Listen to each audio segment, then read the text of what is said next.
Child Protective Services. It's time to stop! Hello YouTube and welcome back to the third episode of the Monroe build now, and I decided to drop the intro. I just realized with every video I upload it's going to be just annoying, so I just dropped the intro. I'm gonna keep the little sketch at the beginning. I'm gonna keep that. These are a lot of fun for me to do, so yeah, just the sketch, intro, and we're right into it. Anyway, so this episode is about chipping effect and how you do it. So this is going to be much more in line with the traditional tutorial, because I got some feedback that some of you guys didn't really dig the time lapse from the last episode, and it felt kind of like lengthy and stretched, and yeah. Okay, so because I am a man of the people, there's no time lapse in this episode. We're just going through the process of one piece only, and instead I'm going to show you every step on the way. So just for one piece, but yeah, you can transfer this, I'm pretty sure. It's very basic stuff. Let's just get right into it.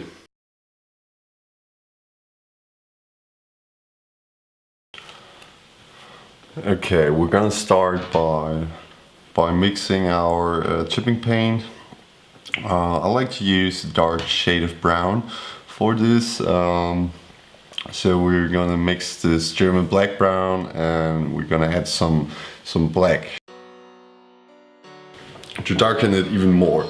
The reason for that is that pretty much every steel is going to discolor or turn brown in a matter of just some days. I just think it works better than actual metal color.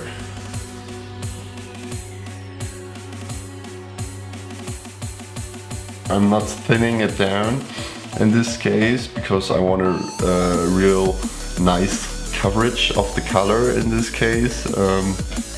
So yeah, let's get right into it.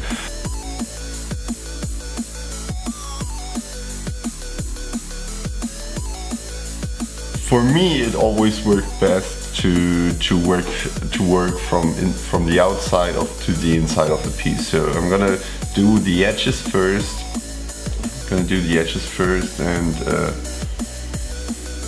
And then work myself to the inside of the piece. The reason for that is that most of the mechanical stress on a part like this is going to be the edges. Whenever the mobile suit or the robot gets hit, or is falling down, or walking through a building, it's going to put the most stress on the edges, of course. So yeah, that's the reason why I'm working myself from outside to the inside.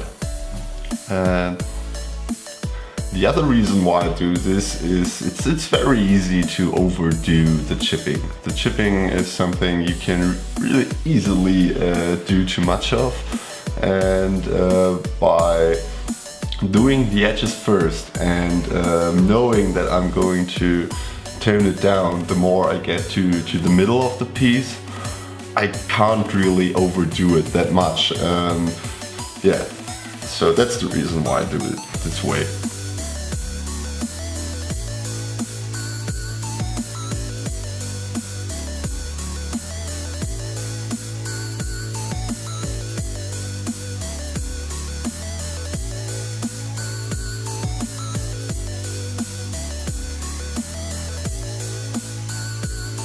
Also, you don't need to work the whole edge of the piece. You only need to work certain spots where you just think that there will be the most stress on the piece. And now I'm also working on this panel right here, and note that I'm also working the lower edge of the panel. I'm pretty much don't do anything to the panel itself, only to the lower edge. And again, it's just follows the logic of the direction of the mechanical distress. The reason is that if you're having like pieces or maybe a melee weapon hitting it, it will come from the top and strike to the bottom. So if it only grazes the armor piece, hit the hardest on the edge. And also try to change up the shape of your chipping from time to time. So you can see me here, and then sometimes I'm more like working more in like dots, and other times I use more of a crazes or more like scratching it. And yeah, it's always a good idea to kind of like switch it up a little bit.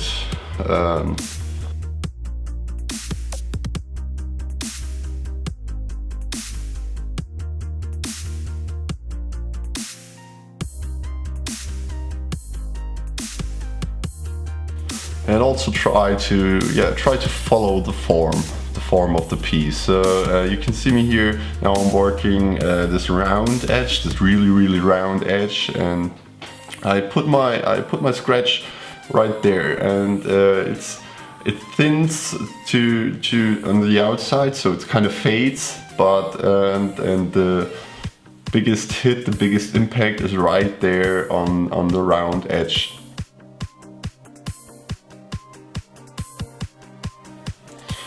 And that's really the most complicated thing about chipping, is that you, in a way, you need to be very logical about it, and in some other ways you need to be really kind of like free from thinking or stop thinking while you do it. You see, you have to be kind of like careful where you put your chipping. It's not a good idea to just grab the sponge and go all over the model. It will look nice in some places, but overall it will look like a clusterfuck, because there's no logic and there's no reason behind it. So I really urge you to work with the brush first and only do a little amount with the sponge. I think the sponge is really only a tool to kind of like feather, to blend your brushwork. It's a good tool, it's a great tool, because it manages to get you some very natural results, and also very fine chipping effects, like much finer than you would do or you could achieve with the brush, or at least in much faster time. So yeah, the sponge is great technique, but it's very easy to overdo. So yeah, just keep that in mind. Again, work yourself from the outside, from the edges to the inside, to the middle of the piece. Yeah, you can see right here. I'm really using it now to kind of blend my brushwork, to feather it out. And another nice effect of doing these edges like this is you get a real comic style look, because kind of the same way as these cell shading techniques, you work out the outlines. You really work the outlines of the form, of the shape, and yeah, the nice side effect of this is it gets a real comic style look. Of course, this is only if you like this. If you don't like this, maybe that's not for you, and that's fine. We all have different tastes and like different things, and that's the beauty of the hobby, I feel. That's what it makes so interesting, and what I like to see from different people. Every time I see someone doing something entirely different from myself and I like the outcome, I'm like, wow, that's that's dope, man. That's crazy. I never thought about doing it this way. And yeah, I really think that's the beauty of the hobby.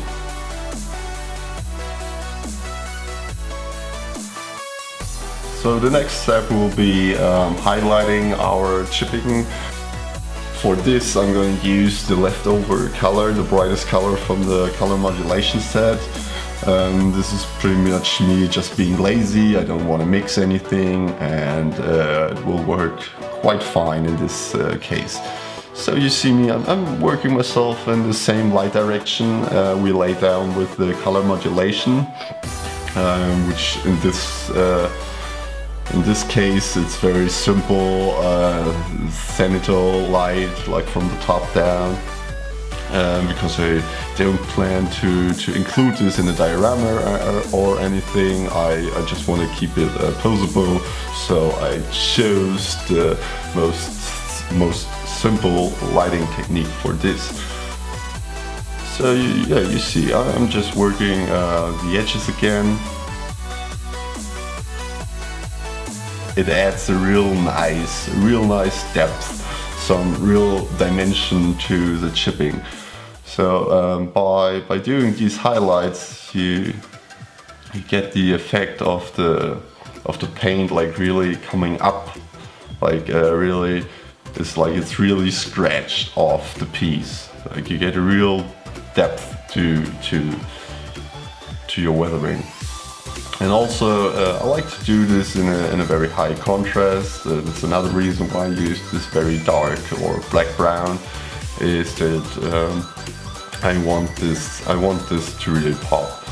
I want you to immediately see it. I want you to direct all the attention to the weathering. This is because, you know, or you all also notice that it's much harder to really chip and weather darker colors. So you pretty much have to work with color modulation or gradients in this case. So you have so you can make your weathering really pop. I'm actually having some troubles with this paint, since it's a pre-mixed airbrush paint, acrylic airbrush paint.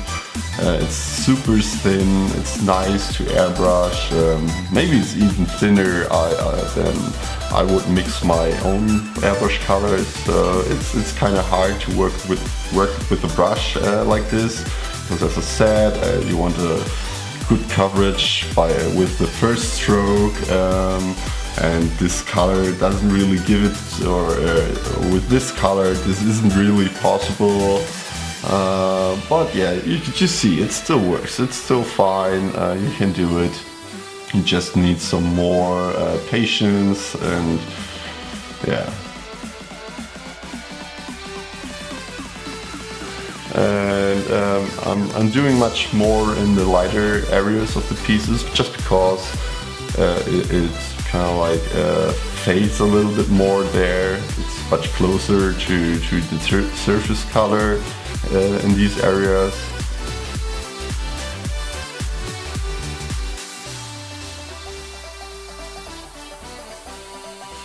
And now I'm also I'm trying to use the sponge as well, but in this case it's really hard, because the color is so thin, I can't really use the sponge in a way I like to.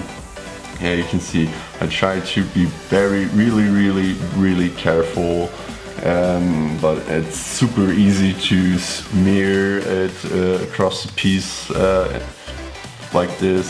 So yeah, just be very careful. If you mix your own colors, you will do it much thicker, or yeah, the consistency of the color should be a little bit thicker than this. This is like milk. This is very thin, very liquidy.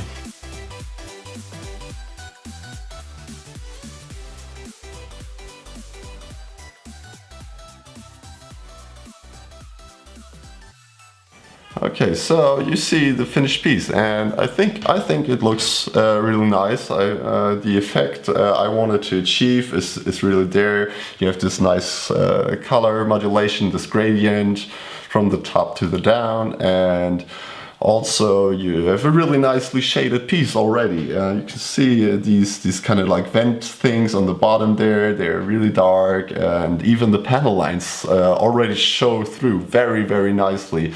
When we do the panel lining next, this will have a very high contrast and will look super awesome. And it was so easy, right?